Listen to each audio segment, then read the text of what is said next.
ավելի վաղ հայտարարել եք, որ մտավախություն ունեք օլիգարխ Սամվել Կարապետյանը մինչև տարվա վերջ դառնա բոնջ։ Օրերս Սամվել Կարապետյանը Factor TV լրագրողին ասաց, որ չի պատրաստվում պատասխանել նրա հարցերին, որովհետև կարծում է դուք նրա հետ փայ եք մտել, որովհետև ասում է ամեն անգամ ձեր հարցերին պատասխանելով վարչապետը ինձ դատի է տալիս եւ մեծ գումարներ կրում։ Ինչպես հասկանալ նաեւ այս հայտարարությունները, արդյոք կարող ենք ենթադրել, որ բաժանակ ստեր է ասում Սամվել Կարապետյանը եւ վախենում դատարանում դրա պատասխանատվությունը կրել։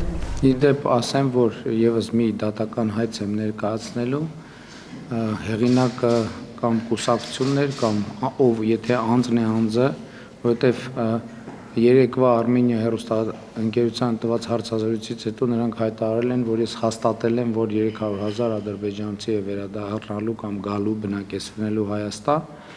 Ես այդ կապակցությամբ երրորդ հայցը կներկայացնեմ եւ կարծում եմ այս անգամ արդեն գործ ունենք հրապարակային հարցազրույցի հետ, առավել եւս